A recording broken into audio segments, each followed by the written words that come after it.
Kiki from Fl'Awesome Blossom, and I've got a question for you. Have you ever noticed that the people who say, "This isn't about me," are usually the ones who were checking in the hardest? Now, don't worry, I am not naming names. I'm just going to be naming some patterns. Because I'm not here to dish the dirt. I am here to enrich the soil. Because naming people, that's easy. It's actually pretty cheap. Naming patterns, that is where the real work lives. It's where growth lives. And it's the place where things can actually change. So I could call out behaviors with the names. I could tell stories that would make some people shift in their seats like real fast. And listen, I know exactly which details would land. But that is not the garden that I am growing. I am not interested in humiliation. I am interested in illumination. Because one exposes and the other one transforms.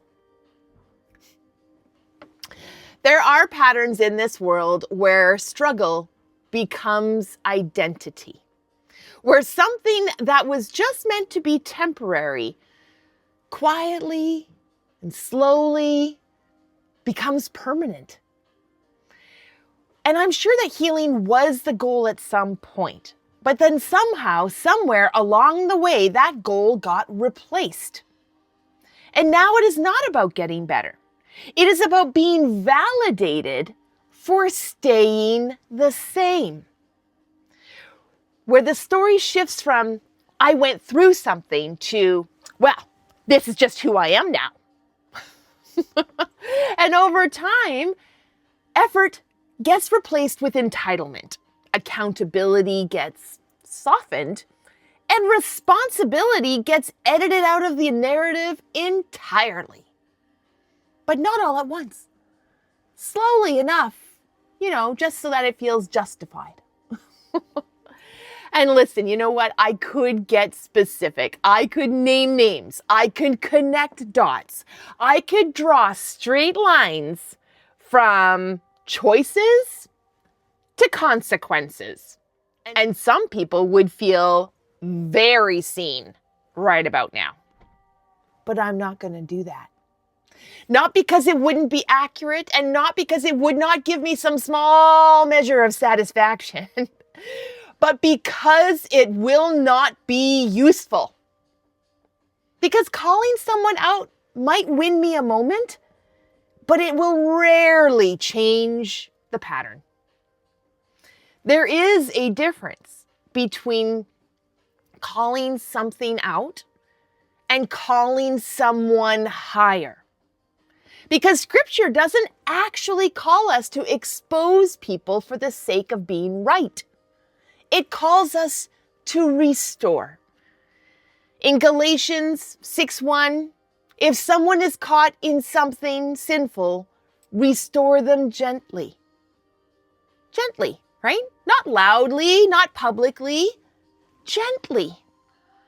And it also says to speak in a way that builds them up and not tears them down. So I do have to check myself. Am I saying something to elevate someone, or am I just doing it to expose them? Because those are not the same thing. And if I am honest, and I want to be honest, real change, the kind of change that actually lasts, it does not come from being called out in front of everyone. Public humiliation can only go a little so far. But it really comes down to, the change comes down from the quiet moment of conviction, right? Where you cannot blame anyone else anymore. You just see it. Your behavior, your choices, your consequences, your shit. And you decide to grow. So no, I am not going to be naming names. But if a pattern feels familiar, If something stirs a little discomfort, if you are feeling like that shoe is fitting Cinderella, do not look around. Do not start scanning faces. Look in a mirror. Look inward. Because growth does not happen out there. It happens in here and in here. And our weeds, they don't need shame to grow.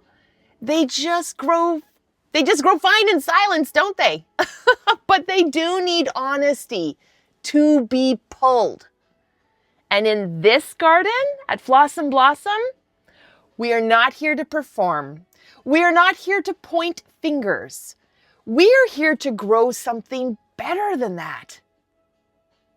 If this episode grew something in you, then you hit that like button, subscribe to the Fl'Awesome Blossom channel, and follow me on all of the socials. I am here to bloom beside you, not stifle growth by pointing fingers, throwing shade, or even naming names. Let's protect our petals by giving grace and letting the grand gardener take care of the necessary pruning of bad behavior, misaligned choices, and patterns that are no longer suited to the soil that we wish to grow in. Because not everything is meant to be exposed. Some things just need to be surrendered. So whatever you do today, my darling Dahlias, mes petits choux, and my precious petals, go out there and live your life in full-on Fl'Awesome Blossom. You'll see me next time. In fact, you may even see yourself next time if the seed is showing what's been growing.